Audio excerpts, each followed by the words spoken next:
Spider-Man 3 was the first movie I ever saw in theaters, and just like most of the audience, I was deeply disappointed with the movie we got in the end. I mean, I was only 4 years old. Yeah, that's right, I was 4. I hated this movie for a long time, but after a rewatch and a couple of videos, I've grown to appreciate this movie. Now, don't get me wrong, this movie is still a huge mess, but it's a guilty pleasure for me. I have it in my collection, and I don't regret saying that I kind of enjoy Spider-Man 3 now. Now, Sam Raimi had a lot going on for him. He did write the screenplay along with Ivan Raimi and Alvin Sargent. Yeah, the same people that wrote Spider-Man 2 wrote this movie. Now, Sam Raimi's one of my favorite directors, and he did the best he could with the material he had to work with. He doesn't even like Spider-Man 3, but Spider-Man 3 probably gave us the greatest meme ever made. You'll get your rent when you fix this damn door! I'm gonna put some dirt in your eye.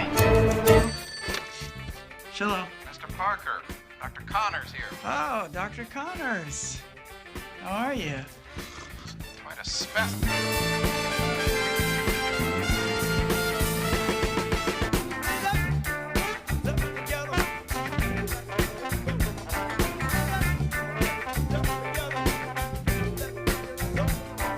Okay, I'll start with the things I like.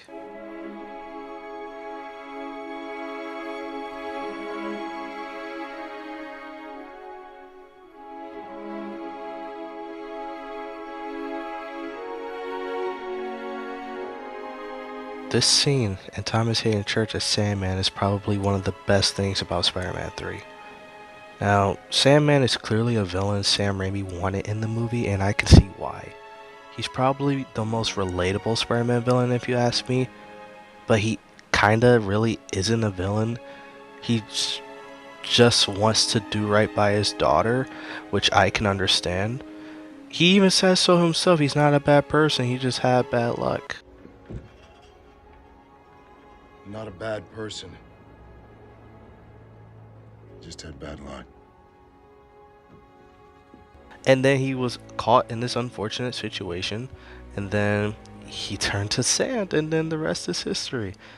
But I will say the only problem I had with this is that Sam Raimi did try to tie him in with the Uncle Ben thing, and it made him look like he was Uncle Ben's killer, and then they retconned that to make sure that it wasn't really his fault that Uncle Ben died.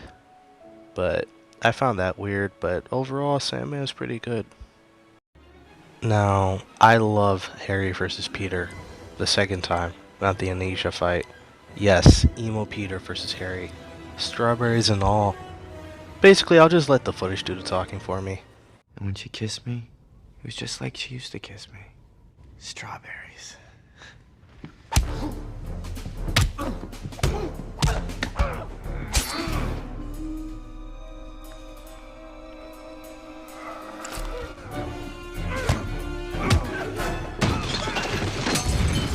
How'd you like that, Spidey? That all you got?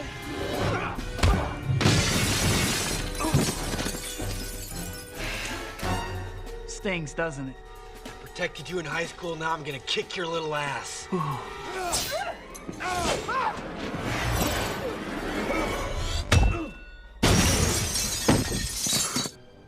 Look at little Goblin Jr.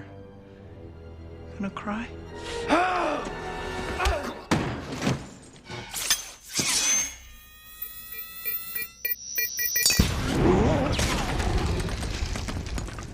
So basically, I do like the first half of Spider-Man 3 despite its flaws.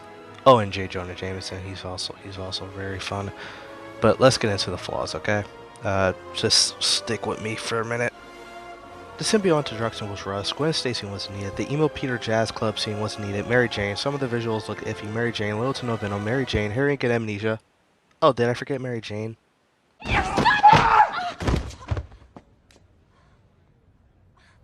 Okay, I like Kirsten Dunst, I really do, but Mary Jane is not a good person in these movies.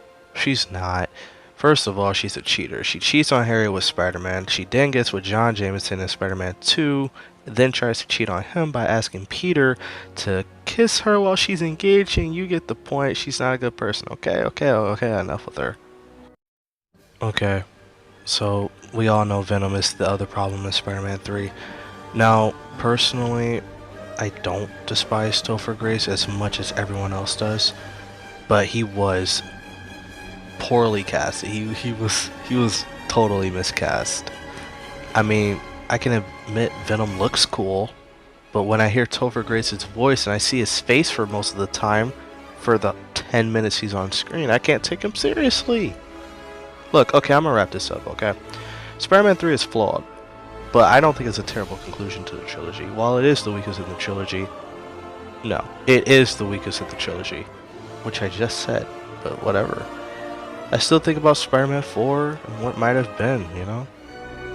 Well, it might be some hope with Multiverse of Madness, but I'm not gonna get my hopes up.